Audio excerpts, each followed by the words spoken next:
the 6 men who escaped from Gilboa, the Israeli maximum security prison. One of the men, right, Zakaria Zubaidi, he has been tortured and beaten so badly by the Israelis that he's now in the intensive care unit. They had to take him to the hospital. And they've been lying to his brother. So the Israeli media reported that he's in one hospital, and then the Israeli forces say, no, he's not there. And then apparently he's been transferred to another hospital, and the Israeli forces say, no, he's not there either. So his brother is in the dark. Like his brother doesn't even know what is happening, with his health. So this is from the Palestinian mission to the UK. They're saying total information blackout by the Israeli occupation forces about the health of Palestinian prisoner Zakaria Zubaidi amid reports he was moved to intensive care yesterday. So, the Israelis, when the 6 men escaped from Gilboa, it's such an embarrassment. They escaped a maximum security prison with a spoon. When we knew that if they catch them, they are going to torture them. They're going to beat them. Lo and behold, they beat him so badly he's in the ICU. His life hanging by a thread. And I think the reason that there's such a blackout is because they have done something so bad to him that they don't want anyone to find out. Now there's a picture here. This was from reposted by Press TV of Zakaria afterwards, right? I'm not going to show it for long because you know what YouTube does. But I mean, this is really horrific, honestly, what they've done to him. And this guy, I mean, I've been hearing worse, that he's not just been transferred to the ICU, that God forbid something worse has happened. But I haven't been able to confirm it, so I'm not going to say anything and speculate. But the fact that he is in hospital, we know this. We know this for a fact. And his brother went on Al Mayadeen, which is, again, a Lebanese channel. They do great stuff. And, he said that the Israelis are maintaining a blackout. He doesn't know where his brother is. He has no clue what's happening. I mean, this is really just... This is what they do, This is what the Israelis do, and then they say they're a democracy. Let me show you this from Mayadeen, okay? This was from a few days ago. This is prisoner Zakaria Zubaidi transferred to the hospital. His hospitalization was a result of severe Israeli physical assault. That's him, that's Zakaria, right? Israeli media reported that Zubaidi was transferred to Rambam Hospital for treatment. The defense lawyer for the arrested prisoner said in an interview for Al Mayadeen that, quote, the transfer of the prisoner Al-Zubaidi for treatment came after he was severely beaten, which led to a fracture under his left eye, unquote. Yesterday, the Central Occupation Court decided to extend the detention of the 4 prisoners until next Sunday, preventing them from meeting with their defense lawyer. Israeli media had reported that the occupation forces had captured 2 prisoners. Yeah, so we covered all of this, right? We covered all of this. And again, the article is very short because there's a blackout. We don't know what's happening. We don't know what's going on. And this is really so messed up. They're punishing them. This is revenge. And this is not fair treatment of prisoners. I mean, even in a war, for example, You have a code, you have a Geneva Convention you must abide by. You cannot just mistreat prisoners. Even in a war, never mind this. Although, this is a resistance movement, of course. But this is precisely why they have these men in a maximum security prison, because they're resisting a colonial occupation, right?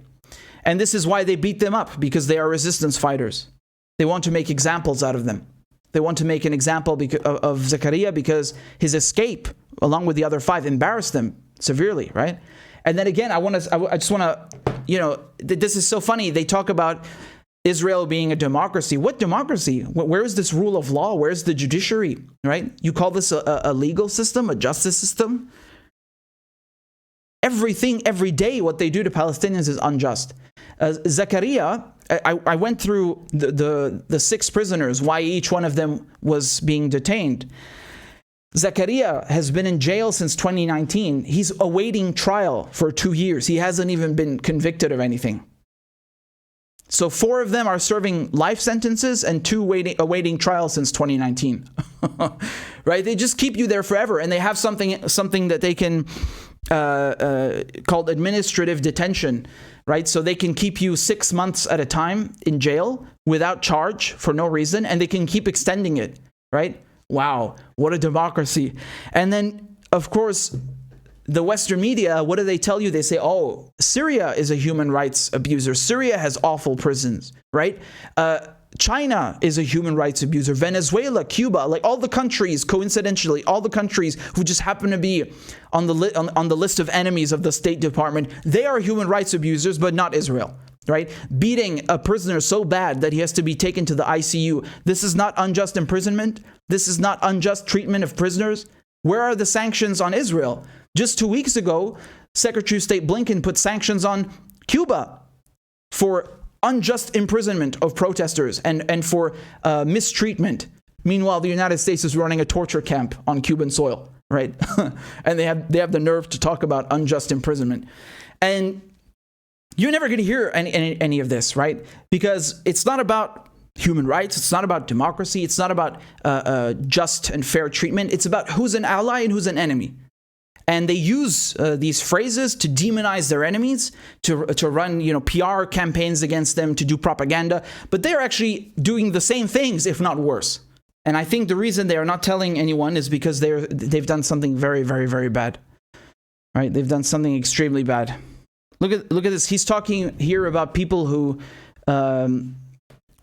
are making a supposed peace with Israel, right? So because he used to believe in the peace process, and he went through the whole evolution, personal journey, and before he joined the resistance, and he said, quote, the disappointment and anger he feels, so Zakaria feels towards the Israeli peaceniks are incomparably greater than his anger at Prime Minister Sharon.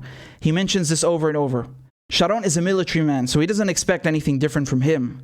Not so with the Israeli peace camp. Not one of them called him after his mother was killed by an IDF sniper's bullet over a year ago, while she was standing by the window of her home. And no one came when his brother was killed a few hours later. The house was also demolished and no one came. I saw that. He says it in a video as well. So the Israelis, a sniper shot dead his mother.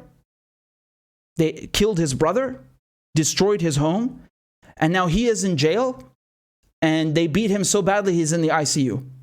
There are millions of Palestinian families with the same story. Do you understand? Really, I mean, there's nothing that the Palestinians have not been through. Nothing. You name it, and it's happened to them. And, the whole world is so disgusting and does nothing and allows the Israelis to continue this.